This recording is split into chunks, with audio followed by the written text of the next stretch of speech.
കേട്ടുമെടുത്തിട്ടുള്ള സാധാരണ പ്രശ്നം തന്നെ എന്റേതും. പക്ഷേ ഒരു നോർമൽ ആൾക്കുണ്ടാകാവുന്ന ഏറ്റവും വലിയ പ്രശ്നം സാമ്പത്തിക ബാധ്യത. കടം കൊണ്ട് നിൽക്കക്കള്ളിയില്ലാതെ ആത്മഹത്യയുടെ വക്കത്തെത്തി എൻ്റെ കുടുംബത്തെ എങ്ങനെയെങ്കിലും രക്ഷിക്കണമെന്ന ഉദ്ദേശത്തോടെ ഞാൻ നാടുവിടാൻ തീരുമാനിച്ചു. ഒരു രാത്രി എങ്ങോട്ട് പോണെന്നറിയാതെ നാഷണൽ ഹൈവേയിൽ ഞാനങ്ങനെ നിന്നു. ഈ സമയം ദൂരെ നിന്ന് ദേവദൂതനെ പോലെ ഒരു ടാങ്കർ ലോറി വരുന്നത് ഞാൻ കണ്ടു.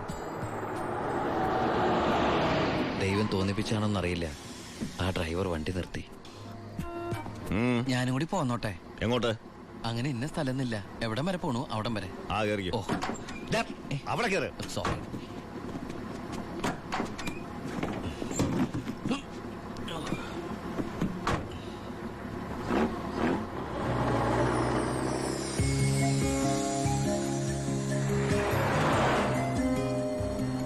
എങ്ങോട്ടാ? പോലീസ് പിടിച്ചില്ലെങ്കിൽ എത്തേണ്ടടുത്തെത്തും. പോലീസോ? അതെന്താ എന്റെ വണ്ടിയില്? സ്പിരിറ്റ്. സ്പിരിറ്റോ?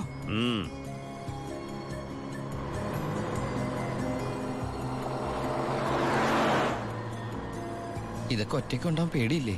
ഒറ്റയ്ക്ക് കൊണ്ടുപോകുന്ന അതിന്റെ സുഖം. പോലീസ് പിടിച്ചാൽ എന്നെ മാത്രം നോക്കിയാൽ മതിയല്ലോ. അപ്പൊ ഈ പോണ വഴിക്ക് പോലീസ് പിടിച്ച എന്റെ കാര്യം? അത് പോലീസുകാർ നോക്കിക്കോട്ടെ. നിന്നെ പിടിച്ച എനിക്കെന്താ? നിനക്ക് എന്നെ കുറിച്ച് ഒന്നും അറിയില്ല, എന്റെ പേര് പോലും. എന്താ ബായുടെ പേര്? അത് വേണ്ട, എന്നാലും പറ ബായ്. നീ ഇപ്പൊ എന്താ വിളിച്ചത്? ബായ്. ബായ്, അത് തന്നെ വിളിച്ചാ മതി.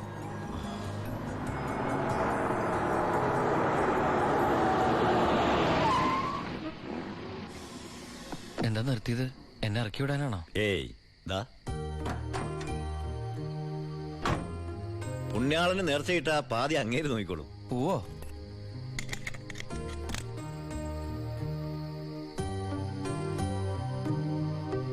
എന്റെ പുണ്യാള, നേർച്ചിടാനായിട്ട് എന്റെ കയ്യിലൊന്നുമില്ല. എന്നെ മുഴുവനായിട്ട് കാത്തോളണേ.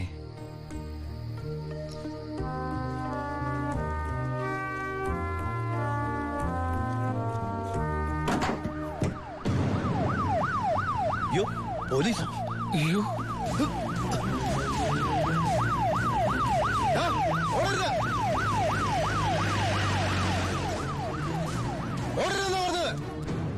നീ എന്നതാടായി പറയുന്നത്? ലോഡ് പോലീസ് പിടിച്ചെന്ന്? അതേ മുതലാളി, ഞാൻ ഓടി രക്ഷപ്പെട്ടതാ. ഇതിലെന്തോ ചതിയുണ്ട് ചേട്ടായി. കൊച്ചു മുതലാളി എന്നെ സംശയിക്കരുത്. വർഷം കുറെ ആയില്ലേ ഞാൻ നിങ്ങളുടെ കൂടെ ആയിട്ട്. എത്ര വർഷമായാലും നീ കള്ളപ്പണിയല്ലേ ചെയ്യണത്? കള്ളൻ എന്നും കള്ളൻ തന്നെയാടാ. ഇതേ ലക്ഷങ്ങളുടെ ഏർപ്പാടാ. ബേബി കുഞ്ഞേ. ചേട്ടോ, ചേട്ടാ സത്യം പറ, ഞങ്ങളുടെ ലോറിയിലൂടെ എങ്ങോട്ടാ മറിച്ചു വിറ്റത്? ഇയാളുടെ മോന്ത കണ്ടാലറിയാം 10 കാശ് കയ്യിൽ കിട്ടിയിട്ടുണ്ടെന്ന്. നമുക്ക് പോലീസ് പരാതിപ്പെടാൻ പറ്റില്ലല്ലോ, സംഗതി സ്പിരിറ്റ് അല്ലേ. ഇവനെ കൊണ്ട് സത്യം ഞാൻ പറയിപ്പിക്കാം. പറയടോ. ഞാൻ പറഞ്ഞത് സത്യമാ. നീ പറയില്ലല്ലേ? പറയടോ. ലോഡ് ആർക്കാ നീ മറിച്ചു വിറ്റത്? കുഞ്ഞാ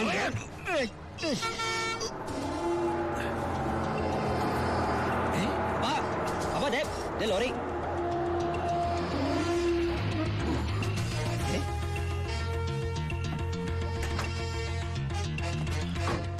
നല്ല ആളാട്ടാ. പോലീസിനെ കണ്ടപ്പോ ബായ് എന്തൊരു ഓട്ടോ ഓടിയത്. ഞാനാണെങ്കി പേടിച്ചും പോയി. പിന്നെ RC ബുക്കിലെ അഡ്രസ് അപ്പൊ ഒരു കണക്കിന് വണ്ടി ഇവിടെ എത്തിച്ച്. എനിക്കാണെങ്കി കാറൊക്കെ ഓടിച്ചുള്ള ചെറിയ പരിചയമുള്ളേ.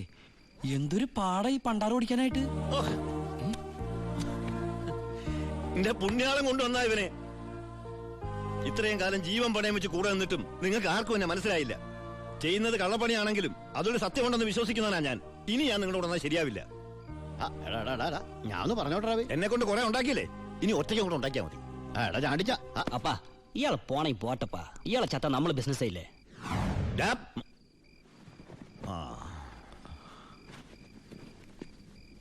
അയ്യോ,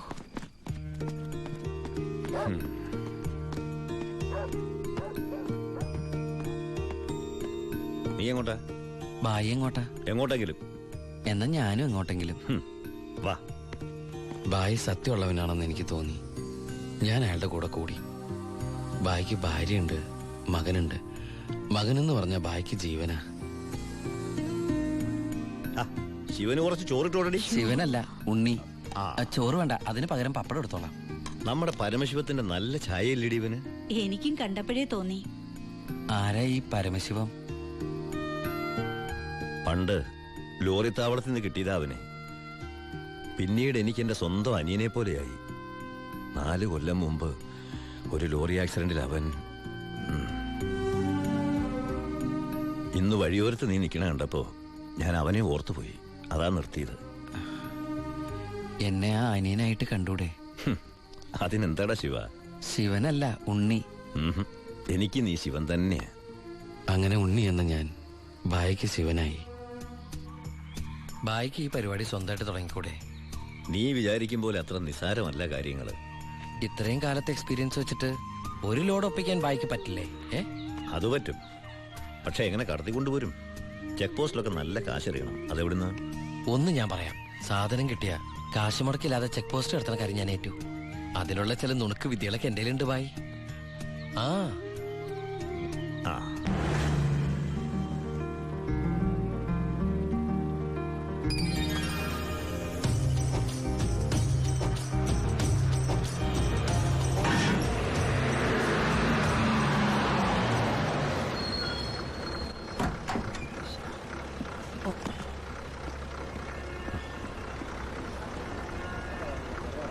സാറേ, വണ്ടി എന്താണ് വണ്ടിയില്?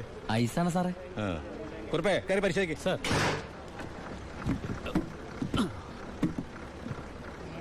നന്നായി പരിശോധിക്കണോ? സാർ സാറേ പെട്ടെന്നായിക്കോട്ടെ, അല്ലെങ്കിൽ ഐസ് ഐസ് വാട്ടർ ആവും. സാറേ ഇത് ഫുൾ ഐസാ. ആ അടച്ചേക്ക്. ഓ ചാടിക്കോ അല്ലെങ്കിൽ ഐസാവും.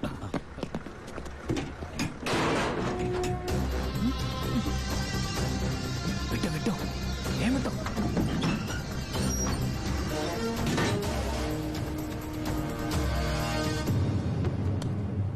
പെട്ടെന്നാവട്ടെ.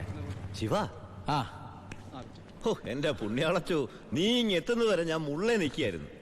സ്പിരിറ്റ് എന്തേടാ? ദാ ഇതൊക്കെയാ. ഈ ഐസ് കിട്ടേ? ഞാൻ കാണിച്ചു തരാം.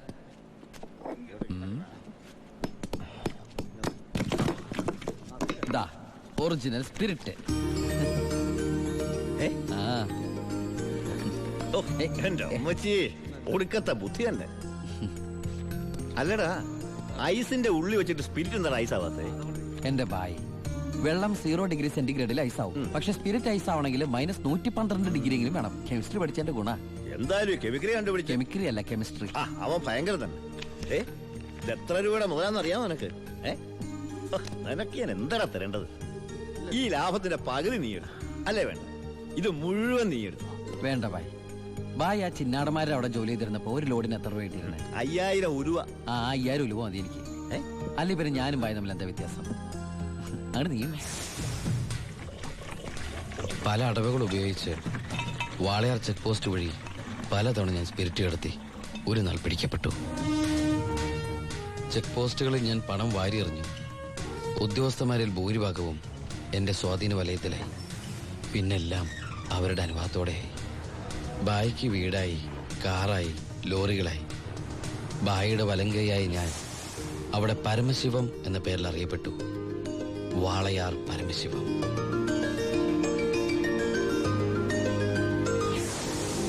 എനിക്കും സഹായികളുണ്ടായി. അച്ചായനും അച്ചുവേട്ടനും. സന്തോഷത്തിന്റെ നാളുകളായിരുന്നു പിന്നീട് അങ്ങോട്ട്.